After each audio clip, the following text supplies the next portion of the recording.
Dans la région du Xinjiang, dans le nord-ouest de la Chine, une mère de famille dit avoir été sommée de se rendre au poste de police du coin.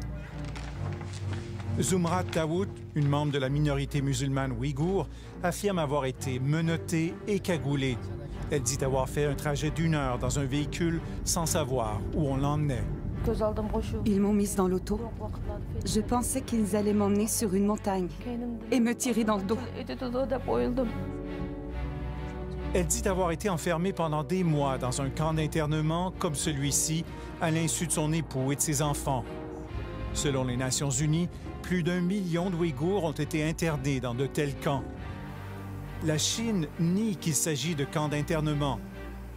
There's what we call vocational education and training centers. It's nothing to do with eradication of ethnic groups. Mais une fuite de documents confidentiels du gouvernement chinois, obtenue par le Consortium international des journalistes d'enquête, dévoile les plans secrets de Pékin, un vaste système de détention pour l'endoctrinement d'un peuple minoritaire.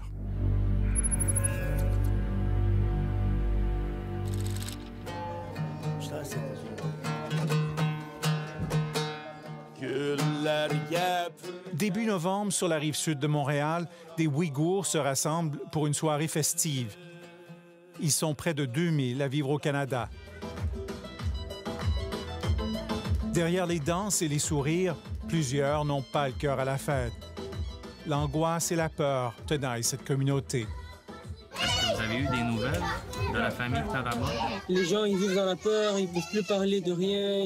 Tu leur demandes quelque chose, ils vont se méfier de toi. Les gens vivent dans la peur. Arki Aliev est d'origine ouïghour. Il a émigré à Montréal avec ses parents il y a 20 ans. Ils sont inquiets car ils n'arrivent plus à joindre les membres de leur famille qui vivent en Chine. Quand on les appelle sur les téléphones en ligne directe, ben, ça ne sonne pas, on n'arrive pas à les rejoindre. Qu'est-ce qu'il y en est avec mes frères, mes sœurs? Qu'est-ce qu'il y en est avec les cousins, les cousines? Ben, ces gens-là ont disparu, comme s'ils n'ont jamais existé. On n'a aucun signe de vie depuis déjà plusieurs années, là. Plus de 10 millions d'Ouïghours vivent dans la région de Xinjiang, dans l'extrême nord-ouest de la Chine. Cette région, riche en pétrole et en ressources minières, est stratégique pour la Chine pour assurer son approvisionnement énergétique et pour établir de nouvelles voies commerciales vers l'Occident.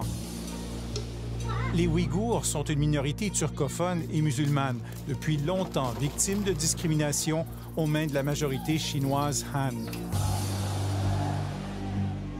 Les tensions entre les deux groupes ethniques ont mené à des émeutes et des attentats commis par des Ouïghours. Pékin a réagi avec force. Au nom de la lutte contre le séparatisme et le terrorisme, les autorités chinoises ont rendu illégales de nombreuses pratiques religieuses. Les prénoms comme Mohamed ou Fatima sont interdits pour les nouveau-nés. Même le port de la barbe est proscrit. La langue ouïghour est interdite dans les écoles. La Chine et la politique chinoise essayent d'éliminer les Ouïghours et leur religion. Donc, écoutez, tout simplement pour complètement leur effacer la culture ouïghour, la culture musulmane.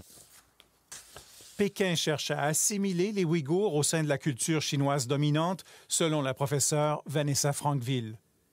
Donc l'idée aujourd'hui, si on suit le discours chinois, c'est que pour stabiliser la région, il faut éduquer, neutraliser une certaine partie de la population. Et donc cette population, elle est majoritairement ouïghour. En 2016, la répression s'est accrue de façon marquée avec la mise en place d'un redoutable appareil de surveillance. Les caméras sont partout. Des applications espionnent le contenu des téléphones cellulaires et grâce à l'intelligence artificielle, les policiers analysent toutes ces données pour suivre à la trace une population entière. Vous marchez sur la rue, bien déjà les ordinateurs peuvent repérer votre face et avoir toute l'information nécessaire dans leur fichier. Donc surveillance 24 heures sur 24 sur les allées et les venues, à tous les points, que ce soit le métro, que ce soit les centres commerciaux. Il faut rentrer là avec une empreinte digitale. Je crois qu'il faut aussi voir la région ouïghour comme une région laboratoire. On est en train de mettre en place une société dystopique à la George Orwell. Grâce aux données recueillies par l'appareil de surveillance, les policiers ont ciblé des centaines de milliers de Ouïghours et dans bien des cas, on les a appréhendés pour avoir posé des gestes anodins associés à des pratiques religieuses, selon Vanessa Frankville. Dans cette liste, vous avez à la fois le jeûne, la prière, le refus de boire de l'alcool, le refus de fumer des cigarettes, mais vous avez aussi le fait d'avoir installé un VPN sur votre téléphone ou WhatsApp pour communiquer avec votre famille à l'étranger. Une fois arrêtés, les Ouïghours sont envoyés dans des camps d'internement pour les reprogrammer. Ils doivent abandonner leurs pratiques religieuses et effectuer des travaux manuels. Selon l'ONU, plus d'1 million d'entre eux ont été internés. C'est plus de 10% de leur population. La Chine nie catégoriquement mener une campagne de répression contre les membres de cette minorité ethnique. In Xinjiang, religious freedom is fully respected. Please sit down. I'll answer your question. Okay, thank you.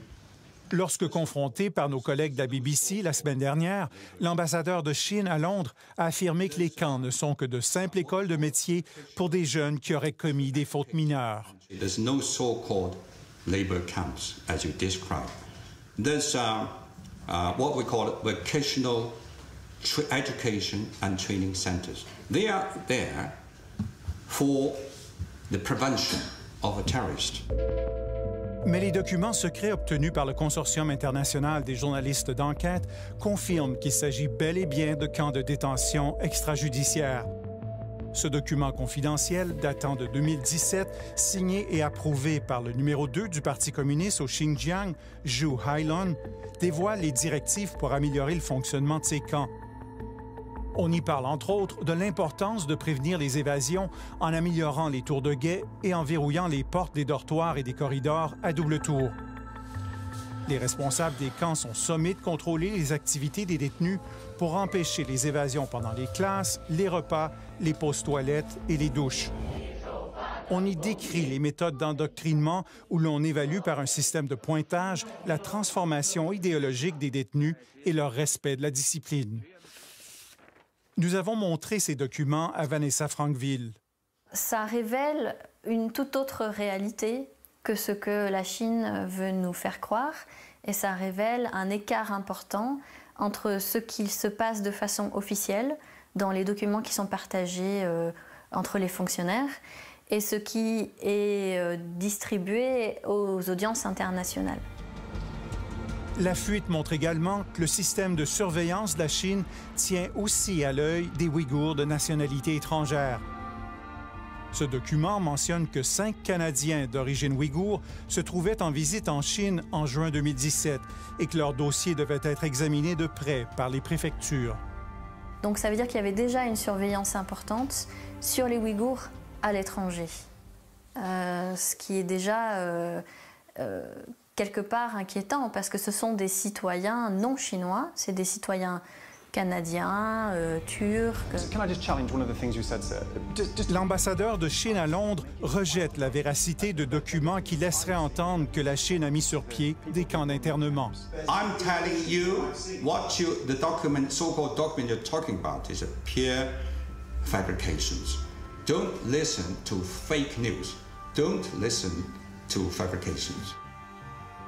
Mais l'authenticité de ces documents a été confirmée par plusieurs experts. Et des témoignages bouleversants d'ex-détenus décrivent l'enfer des camps d'internement. On voyait de nos propres yeux des choses horrifiantes. Ce ne sont pas des êtres humains.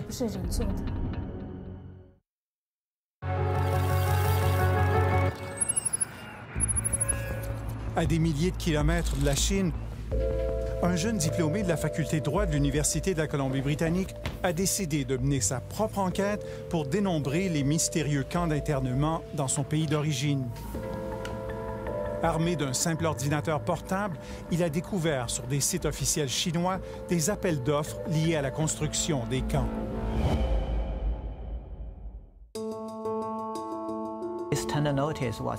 Cet appel d'offres a été publié en avril 2017 et la construction de ce camp a commencé en mai 2017. On voit des miradors sur les images satellites. À partir des ombrages, on voit qu'il s'agit de miradors comme dans une prison. Il y en a 4 ici.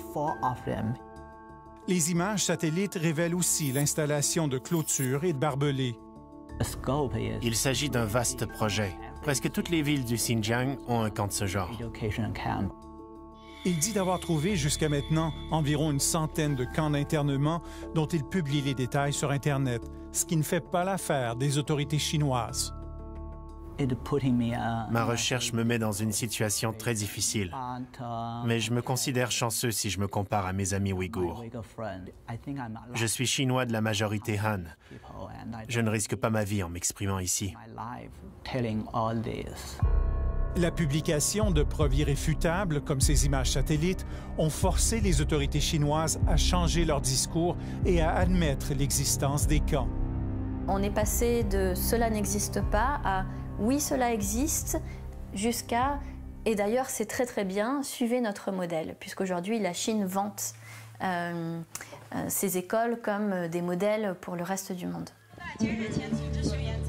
La Chine a même invité des journalistes et des experts étrangers à visiter quelques-uns des camps.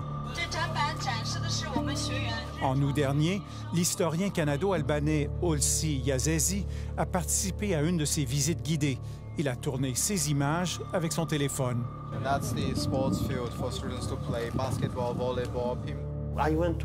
Je suis allé à un terrain de sport et j'ai vu des garçons ouïghours en train de jouer. J'ai voulu les interviewer, mais on me l'a interdit. On leur montre des jeunes qui semblent s'amuser, mais en vérité, tout est soigneusement orchestré. Ils sont emmenés dans une classe où l'on enseigne le mandarin et les lois chinoises. Et là, on leur permet de poser quelques questions sous l'œil attentif des agents du gouvernement. Are you afraid of your teachers?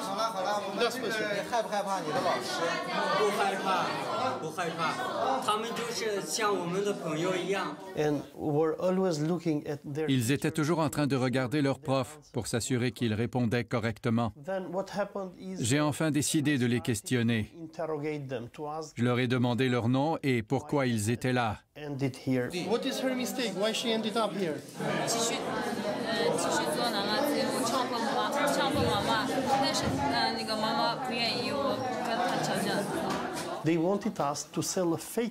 Ils voulaient qu'on propage une histoire fabriquée de toutes pièces auprès de la communauté internationale, selon laquelle il n'y a pas de camp de concentration en Chine, ni de persécution en raison de l'adhésion à l'islam ou de l'origine ethnique. En quelques clics révélateurs, Sean Zhang démontre l'absurdité de l'effort de propagande chinois dans un camp de Kashgar. Il a découvert que juste avant la visite des journalistes et des diplomates étrangers, les clôtures à mailles ont été remplacées par des terrains de basket-ball. Voici les images que la Chine souhaite montrer au reste de la planète, des images tournées par la BBC lors d'une visite guidée dans le même camp. Ces jeunes jouent sur un terrain de basket-ball qui était inexistant auparavant. Le discours officiel de la Chine est aussi contredit par des témoignages bouleversants de Ouïghours en exil qui disent avoir vécu l'enfer des camps. Zumrat Dawood dit avoir été interné et endoctriné pendant 3 mois. En classe, on nous parlait du Parti communiste. On nous disait que nous étions pervertis par l'islam, que c'était une maladie contagieuse venant de l'étranger. Saregoul Tsaoudbé, une musulmane de la minorité kazakh, dit avoir été emmenée de force dans un camp pour enseigner le mandarin aux détenus. Elle s'est confiée à nos collègues de la télévision publique suédoise SVT. Plusieurs personnes dormaient dans 1 mètre carré. Elles devaient dormir sur leur côté droit, sans bouger. Si elles bougeaient, on les punissait. Selon Saregoul, il y avait une pièce appelée la Chambre noire où elle a été battue. Elle dit que des détenus en sortaient parfois couverts de sang, avec les ongles arrachés. Il y avait une chaise avec des clous pointés vers le haut. Et aussi une autre chaise. Une chaise noire, qu'ils appelaient la chaise du tigre. Elle infligeait des chocs électriques.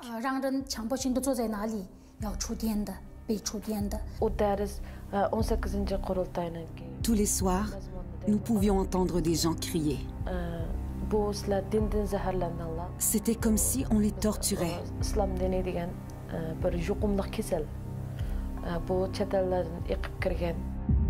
Selon Seragoul, les femmes internées étaient régulièrement agressées par les policiers. Un souvenir la hante, un viol qui aurait été commis devant les détenus.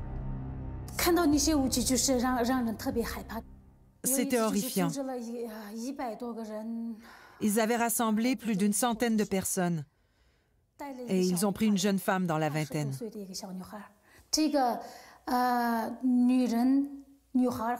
Les détenus, mariés ou célibataires, étaient sexuellement torturés tous les jours.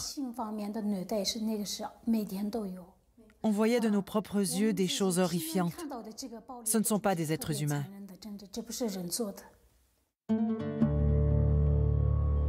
Malgré l'attention croissante à ce qui se passe au Xinjiang, la Chine semble malgré tout déterminée à poursuivre son programme de détention et d'assimilation forcée. La réaction de la communauté internationale est trop timide, croit Vanessa Frankville. Je crois que la diplomatie discrète, comme on l'appelle, ne fonctionne pas, n'a pas fait ses preuves, et qu'aujourd'hui, elle est même complice de ce qui se passe. Arki Aliev, lui, espère que la communauté internationale, y compris le Canada, répondra à l'appel de détresse lancé par son peuple. Tout le monde est à fleur de peau ici, là, parce qu'on n'a aucune idée de ce qui arrive à nos proches. Sont-ils vivants? Sont-ils morts? Est-ce qu'ils sont dans des camps de concentration présentement en train de souffrir là-bas? On n'a aucune idée.